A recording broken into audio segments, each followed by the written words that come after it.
Oops, there we go. Good morning, afternoon, evening, depending on where you are. My name is Liku Amadi, founder and attorney of Anasa Law Firm, where I work with online service providers, coaches, consultants, strategists to help them establish a solid legal foundation for business. And that includes client contracts, which is what we're going to be talking about today. And if you are connected with me on Facebook, LinkedIn, I don't know if this is your first time. Hello, nice to meet you. I'm always talking about contracts. And as an attorney, I believe that when working with clients, contracts are the most foundational piece to our client relationships. And so today we'll be touching on how better contracts can make for a better client experience. So first things first, my disclaimer. My profession, like I said, is a licensed attorney, California licensed attorney. However, this is not legal advice. This is legal information only for educational purposes. If you need legal advice, you need to engage with me by signing an engagement letter or another attorney to get particular advice about your business. With that being said, I'm going to touch on three main points with regard to how better contracts equal better client experiences. And the first point is something that I always like to make clear, that in order for us to understand how improved contracts can make for better client experiences, we need to redefine the way that we look at contracts in the first place. So from my experience when working with business owners, contracts have just been that box to check on the way to signing a new client.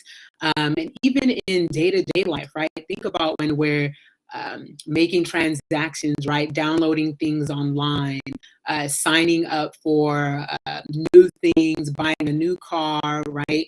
Getting appliances, those documents that we sign, those are all contracts. They're all terms and conditions that we agree to abide to when we make those purchases or enter into those relationships. And so with business, it can't just be a box to check, right? It's not just a document. It's not this thing where you just initial here, initial there, sign a date here, right? It is the document that is the foundation of our clients' relationships, right? This is the foundation, is what allows us to set the terms and conditions of how this interaction is going to go, how this relationship is going to develop when I deliver you my service and you pay me for that service, right? As business owners, it's our job to lay the law of the land, no pun intended, to lay the law of the land of how these relationships are going to go with our clients. And we use contracts to do exactly just that. So again, when we're redefining what contracts are in our client relationships, we are not just thinking that a contract is a document.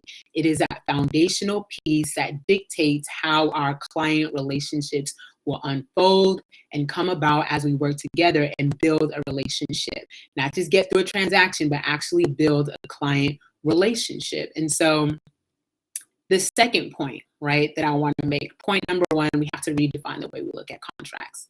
Not just a document, it's the foundational piece of our client relationships. The second point is, in order for us to have contracts that make for better client experiences, we have to incorporate past client experiences or past data, any information that you've collected about working with the various clients that you work with, right? So this information, I'll back up a little bit and say that the contracts we use with our clients are ever developing. They're ever growing as we grow in business, as we change our operations, as we work with new clients, as we work with different clients, as we switch things up, right? These contracts are always changing, and it's very normal for them to change. It is expected for them to change. You shouldn't have the same contract for months, years on end, right? So again, one of those things that will make for a better contract, that will translate into a better client experience, is incorporating past client experiences and information that you have about your client. So for example, when you work with clients, you learn a lot about what your ideal client likes, how they like to work with you, and you also learn about how your ideal clients could be different. So I certainly had clients, and I'll say not even in this law firm that I own, but at previous law firms, clients who just like to pick up the phone and call you. They want to talk about their issues, not exactly the work that you're doing for them, but they kind of want to vent about what's going on. And it takes away from the time that I can do my work, right? So starting my own law firm and being a new mom, right? I was in my first trimester, newborn on the way. I personally can't afford to have clients just picking up the phone and calling me. I need clients to be able to work with me via email or via scheduled phone call. So that's something that I learned from past client experiences that I've incorporated into my business and therefore my contracts, so that I make for a very clear communication policy as to this is how we need to communicate, right? Based on my experience. Another example of incorporating client experiences to improve our contracts and therefore improve our client relationships. I had a client who was a graphic designer, and they contracted with their clients in order to make a specific set of graphics, right? A certain number of graphics. And they did that. They did it well. The client was happy. And then the client asked if they can add on some more graphics. And so my client said, okay, no problem. My client did that. The graphics were great. The client was happy. When it came time to get paid, my client sent an updated invoice, right? An invoice that was updated from what was previously quoted, because in their heads, we just did extra work. So of course, we're going to charge additional money to the clients. And the client was like, well, you never told us that you were going to charge us this extra money for the extra graphics, right? So what's happening there is that my client and their client are not on the same page, right? One, they both agreed that extra graphics would be involved, but they didn't set the additional terms for that, right? And so what happened is the issue escalated as to the new payment, and it went to legal for my client's client, and it just got messy. People got frustrated, insults were exchanged, and it really didn't need to go there, right? So when my client came to me to update their contract, they said, hey, we just had this issue and we need to make sure that it never happens again. What can we do to fix this, right? And so taking that experience that they had with their client, we were able to form a new policy around changing the order for graphics or whatever package that my client was going to make for their clients, right? How they went about changing it, making sure they understood that there would be an updated price point, and that price point needed to be agreed upon before they could move forward, right? And so with future clients, that was no longer an issue because they had taken their past experience, applied it to their business, and said, how can we fix this, right? And what that does for a better client experience is it lays out expectations, right? It is transparent. It builds trust because it says, if this circumstance occurs, this is how we're going to deal with it. This is how much it costs, right? And on the client's end, they're well aware of what's going on, to the extent that there will not be any surprise in that aspect. Because if I got an invoice and it was $500 more than what you originally quoted me, no matter what happened, right, even if there was a change in the terms, I will be thrown off a little bit. Like, even if I expected it, I'm like, how are you justifying this 500? Like, what are the conditions here, right? So that is just an example of how we can take what's happened to us with clients and make for better client experiences. Another example I had with a client who was a marketing consultant is that their client wasn't getting back to them in time, right? They are working on a project and there's certain stages in the project, which means there's certain deadlines, and they need their client to get back to them with confirmation of what they're doing, certain information in order for the ball to be rolling on the services that they were providing. And they weren't getting that communication from their client. It wasn't happening in a quick enough manner, which expanded the timeline, right? Which means that as a business owner, you have to adjust and work with that client longer. Maybe you can't make room for other clients. You have to adjust the schedule. Whatever that is, it doesn't make for a smooth transaction. And so the client came to me for a contract revamp and said, what can we do to make sure that if we need things by a certain time, that we communicate that to the client and they know, and what consequences can we put in place, right? So we were able to draft a policy, of course, that communicated that part of the client's responsibilities was to get things back in a timely manner. And we defined what a timely manner was, because since we have stages and deadlines in the project, sometimes a timely manner was 7 days, respond to the email within 3 days, right? And then that also varies. If my client is working with a company who has a team, right, that needs to approve these things or goes through different levels, that communication policy may be a little more flexible versus if they were working one-on-one with someone and communication was a lot more direct, was a lot quicker, right? So it depends as well. Like I said, your clients are different, your business is ever growing, so your contract always needs to reflect that. But that is just another example about how you take a client's experience and make sure you apply it to your contracts and how you work with clients in the future. So there's no surprise, expectations are laid, and everyone is happy, right? And those were negative examples that I gave, right? Circumstances where things didn't go quite well with clients, but there are very much circumstances where things did go well. I tried this new thing with communication. We were using Boxer, or I tried this new, payment method, which is really flexible. How can I incorporate this to work with future clients, right? We can very much have positive experiences that we want to continue to have and incorporate into our clients for future client experiences. So that right there, again, point number 2 is incorporating client data and client experiences to make for better contracts, and then promote future quality experiences for other clients, right? So point number 3, excuse me, point number 3 is incorporating business policies.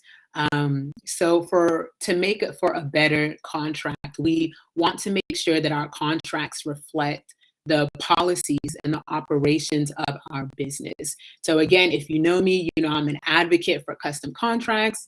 I'm not an advocate for contract templates, because although you do have some structure, there are always red flags or gaps that you don't know you're missing. And those contracts are reflected to those contracts are drafted to either reflect your industry or just be applicable to people in general, right? But when you have a custom contract, it is only particular to your business, how your business operates, the policies, how it runs, the clients you've dealt with, how you want to show up for your clients, et cetera, et cetera, et cetera, right? A contract, working with a contract template requires you to fit your business into that template, versus a custom contract, which allows you to craft something that, again, is custom tailored to reflect how your business runs and how your business operates. So the third point for making better contracts translate into better client experiences is having a contract that incorporates and reflects your business policies. So I just gave an example about how I have a communications policy based on my client experience, right? And whatever policies you have are, they're likely based on client experiences or just how you want your business to run, right? So my communication policy is very much a strong policy that I have. And so I communicate that in my contract all the time, because what that does is let people know how I run my business, how they're going to be communicating with me, the ways that they can reach me, right? I had someone reach out to me that wanted to work with me to form a corporation. And they said, hey, email's kind of slow. Could you just text me right now? I emailed them back and I said, I would love to work with you. However, I should let you know up front that I don't work with my clients via text message. It is only email and scheduled calls, right? And so if that is something that you need, right? If that is the method of communication that you're going to need to form your corporation and get future services, then I would highly recommend that you talk to another attorney, because I know that's my policy. And policies are also boundaries, which is a topic that we'll get into later. But I want to make sure I stick to my policy so that I am not creating unrealistic expectations for my clients. I don't want for that client or that person to come in, sign on to be a client, and then have trouble, being frustrated communicating via email when they really want to text, right? That won't make for a good client experience for them. And if they're not able to get back to me via email or communicate in a timely manner, that's not going to make a good client experience for me either. So definitely making sure that we incorporate our business policies helps both the business owner and the client. Um, Another example is like a refund policy, right? I'm sure we all have strong refund policies. They're not always just no refund, right? Because of the different packages and services that we offer, the nature of them, the length of them, right? The type of clients that we're working with, the whatever is at stake when working with those clients. So our refund policies are definitely something that we want to be able to incorporate into our contracts, not just stating them, but making sure that clients understand that this is how refunds go down when you're working with me, right? If there are refunds at all, this is how you need to go about requesting a refund, right? This is how refunds will be administered or decided. Refund policies are one of those things that could really trip you up in a client relationship, right? Um, Unfortunately, when client relationships go sour, people request refunds, and it's not always the smoothest process. So having a refund policy, and this is another topic we'll delve into much deeper, but having a refund policy that really outlines and provides again, lays the law of the land as to how these refunds are going to go about, really helps both you control the situation and your client, right? Manage their expectations and manage how things will evolve. So a refund policy is definitely something that is important to include, including any other payment related policies, right? At the end of the day, these clients are investing their hard earned money, 4 figures, 5 figures, 6 figures to work with us to get a transformation, to get quality services from us. So if there are any other payment policies you have regarding late payments, regarding additional calls, regarding additional services, all of those things need to be communicated, right? Don't just keep those things in your back pocket. Like if someone wants to add on an additional call to your package, or like I was giving the graphic design example earlier, someone wants to add additional graphics, like, and there's a $350 fee that you know about, but your client doesn't know about. Again, that doesn't help y'all because there is some element of surprise for that client. And then, there's, even if it's not communicated to you, that relationship, the vibe, the energy gets thrown off a little bit because it's like, what you mean there's an extra 350? Like, where did this come from? I understand, but it would have been nice to have some notice, right? So those little things, thinking about like what our policies are, what they do, how they apply to various situations when we're working with our clients, like all of those should be communicated via the contract. And that helps promote consistency with how your business runs, that helps promote trust, that helps promote transparency, which all make for a better client experience. So again, your contract grows as your business grows, as your business develops, right? These aren't just ironclad, one-time document templated things. These are live documents that help you lay the foundation of your client relationships. And again, as the business owner, it is your responsibility. If you're the one giving the contract, that contract better just not protect you, but it better serve the interests of your client, which make for win-win situations, right? Again, transparency, trust, and you take your client's experience, that transaction with your client actually develops into a relationship where you're working together, you're on the same page, expectations are being managed, communication is smooth, services are delivered, everybody is happy, right? So again, those 3 points in making for a better contract that equates to better client experience is number one, first understanding that a contract is not just a document. A contract is not a document. It is a foundation of our client relationships, and us as business owners, we are responsible for laying that foundation. Number two, it's important to incorporate any client data or experience that we have gathered from working with our clients, right? What's working, what's not working, what needs to be strengthened, what needs to be fixed. All of that very much plays a part in how your business grows, and again, how your contract develops and changes with the growth of your business. And then number three, making sure we incorporate our business policies, whatever we have in place to make sure our operations run the way we want them to run, the way we need them to run when we're working with clients, need to be incorporated in the contract and communicated to our clients. Again, the three of these things, along with many other things that I'll be talking about in future lives that you probably already heard me talk about, these strengthen your contract. And a strong, thorough, custom tailored contract always makes for a better client experience when people are investing in you to deliver a service that they need personally or professionally. Happy to answer questions if you have them. Hello from California. Hi from Connecticut. Michael and James, thanks for tuning into the live. If you have questions, please send me a DM on Instagram, on Facebook.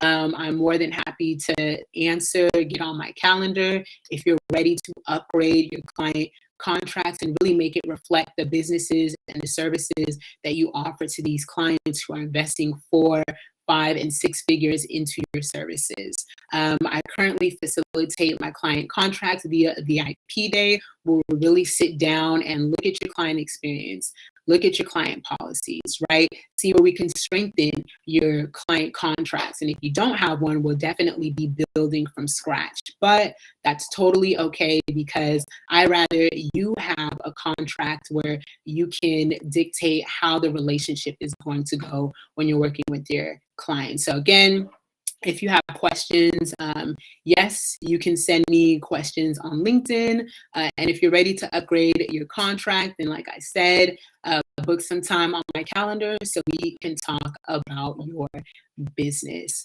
I will see y'all next time.